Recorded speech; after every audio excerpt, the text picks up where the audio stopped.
Welcome to UPLEVEL, Real Health, Real Talk with Dr. Jenna Blasi. I'm Dr. Jenna.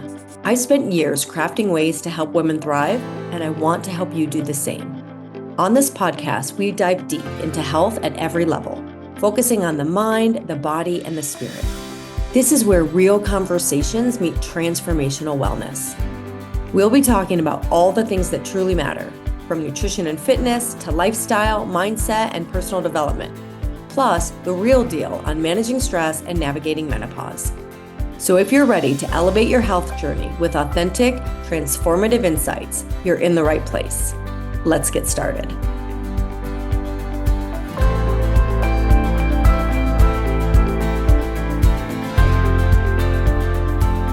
Hello, and welcome back to UPLEVEL. Today we're going to continue our theme of metabolism, March Metabolism Month. And we're going to talk about appetite as a sign, not as an enemy, right? Appetite, not the enemy, but what hunger is trying to tell you.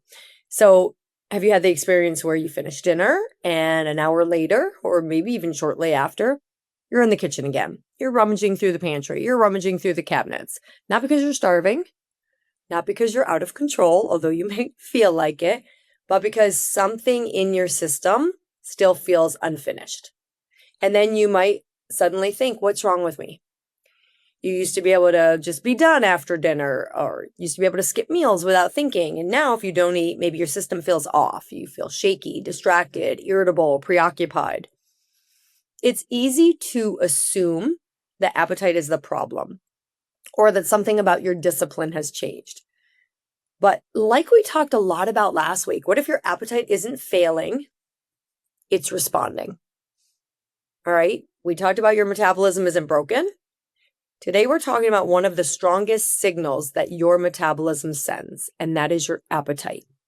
And here's the shift we're going to explore today. The body, spoiler alert, or I feel like this should have like some kind of like flag with it. The body does not create problems without purpose, right? The body's communicating. The body does not create problems without purpose. We dove into that a bit last week. So what if hunger isn't the enemy? Oh my gosh, why am I so hungry all the time? Why am I snacking? Why can't I resist this and this? What if it's information? All right, which it is. Appetite is a communication system. It's not a weakness. It's a regulatory system. So your body monitors energy availability constantly. And when it senses threat through stress, through underfueling, through sleep loss, or instability, your appetite will actually increase. Not to sabotage you, but to protect you. Metabolism and appetite work together. All right. One manages energy use and the other manages energy intake. So again, your body isn't trying to fight you. It's trying to keep you alive. And I said again, because I talk about this in the last episode. So if you haven't had a chance to go back, you don't need to listen to that one first. But if you haven't listened to it, go back and listen to it, because I hear so often from women in midlife, my body's betraying me. My body won't cooperate. I don't recognize it anymore. It's not trying to fight you. It's trying to keep you alive. This is the biology of hunger. Hunger is driven by biology, not just behavior. So ghrelin signals hunger. I got to do a funny side story. So last week I was like, how do you pronounce it? And I think I was saying ghrelin because I was thinking gremlin, and I couldn't think for the life of me how to pronounce it. And then I was in bed, like, I don't know, a few days later, maybe that night, maybe last week, don't remember. And I was like, ghrelin. And I got to tell you, like, full disclosure, that just came to me as how you're supposed to say it, but I didn't go look it up. So I could still be saying it wrong. I didn't go look up, how do you pronounce this? It just came to me. I was like, it's ghrelin. Why couldn't you come up with that? So could still be wrong. All right. Regardless of how you pronounce it, you know what I'm talking about. Ghrelin signals hunger, and leptin signals fullness. And insulin reflects your energy availability, and cortisol shifts appetite during stress. Right? These are the various things going on. Biology, right? Your hunger hormone signaling is shifting. Your fullness hormone signaling is shifting. Insulin is affecting energy availability, and cortisol from stress is shifting your appetite, your blood sugar, which also affects your appetite. There's so many pieces that go into this. And so when your sleep drops, or stress rises, which those often go hand in hand, and muscle mass declines, or fueling becomes inconsistent, hunger increases. Appetite is responding to physiology, not your willpower, not your discipline. So stop blaming yourself. Okay, let's just get rid of blame. No blame and shame. All right, it's responding to physiology. And there are reasons why your appetite feels different in midlife. All right. As I've described in my personal experience, my appetite has changed dramatically since menopause.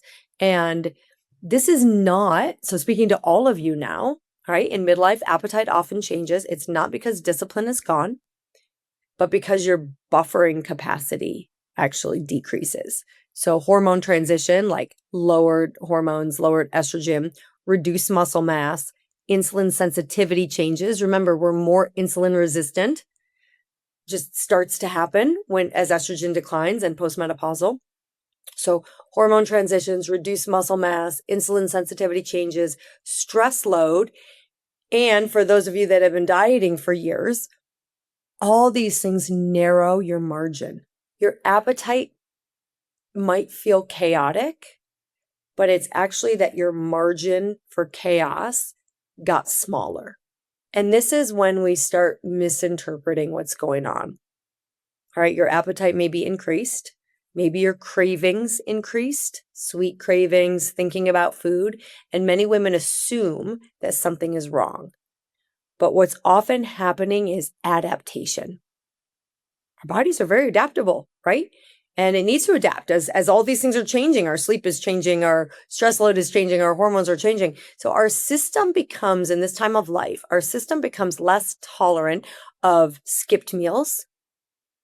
That's why the intermittent fasting evidence is not great for women. You can do time restricted eating in a much smaller window. Okay. But anyway, your system becomes less tolerant of skipped meals, of chronic stress, of sleep disruption, under fueling.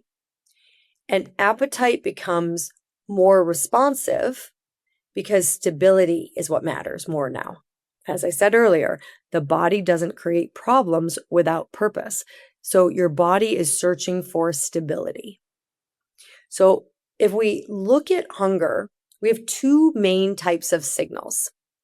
All right. Fuel. There's fuel hunger and regulation hunger. So fuel hunger, what that looks like is it's gradual, it's flexible, and it's satisfied by eating. Regulation hunger is urgent, it's specific, and it's linked to stress or depletion. They are both real, but they require different responses.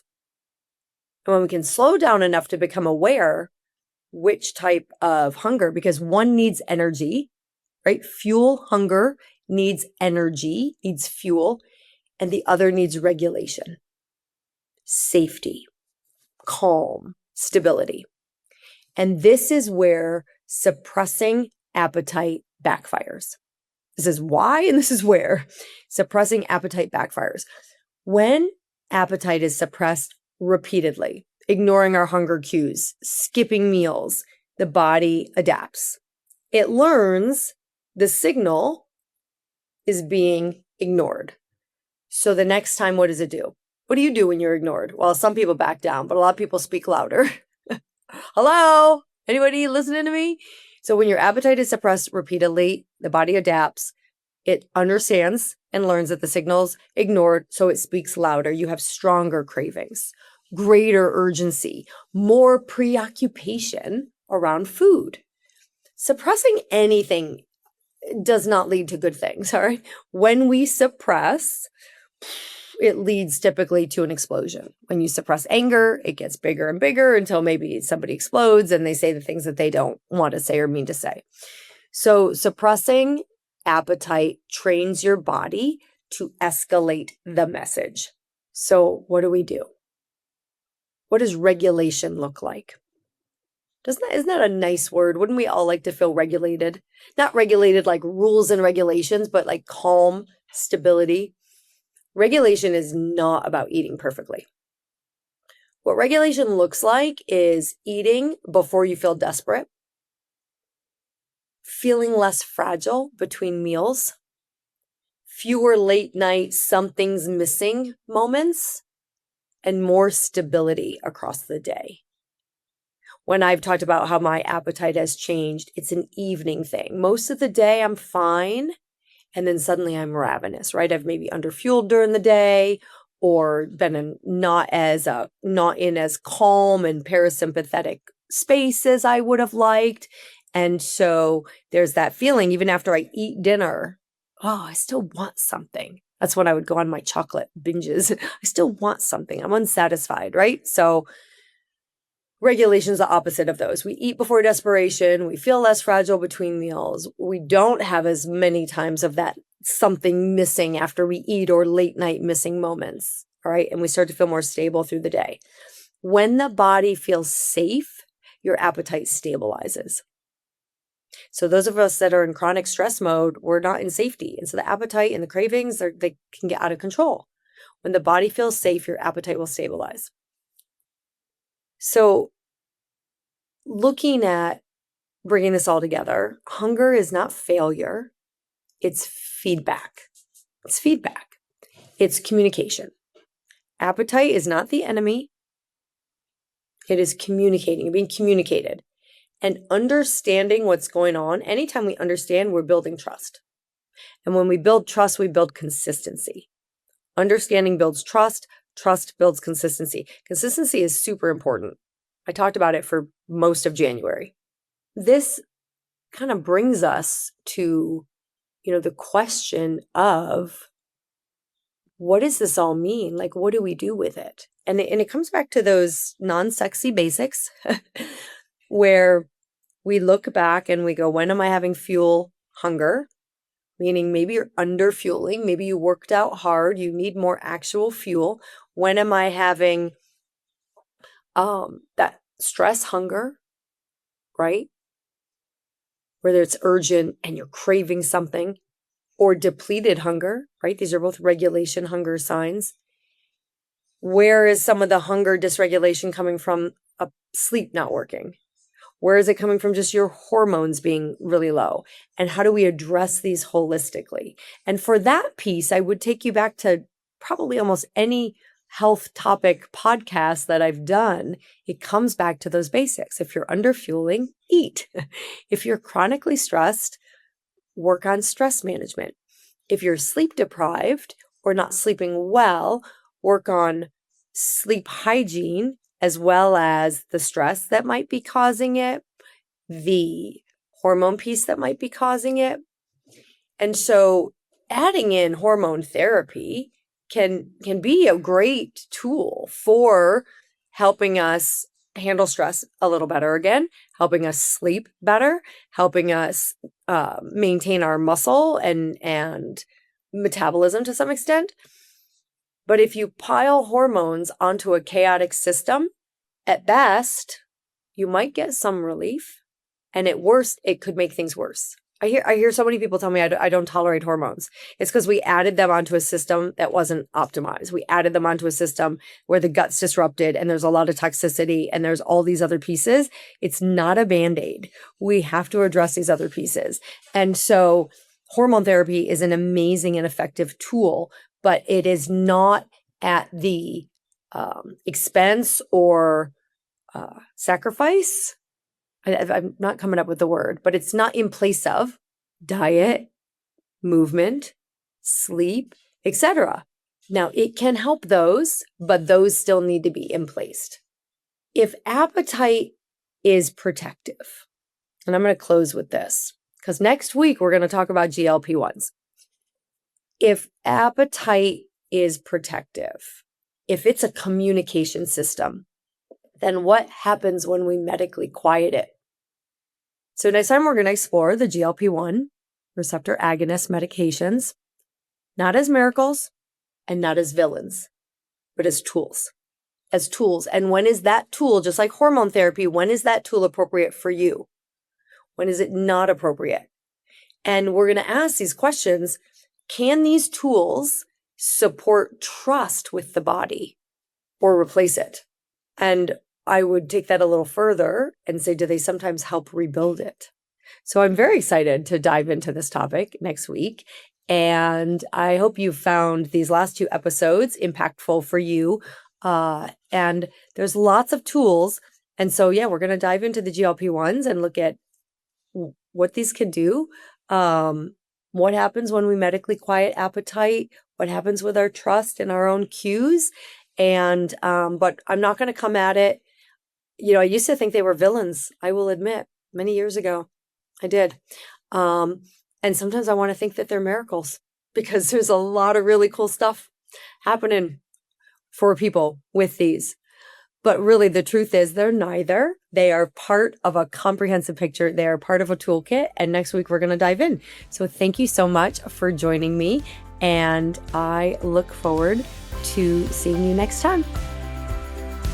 Thank you for joining me on this episode of UPLEVEL, Real Health, Real Talk. I hope today's conversation inspired you to take the next step in your health journey, one that nourishes not just your body, but your mind and spirit as well. Don't forget to subscribe so you never miss an episode. And if you found value in today's episode, please leave a review. Until next time, keep learning, keep growing, and keep thriving. And remember, true wellness is a journey, and you are on the right path.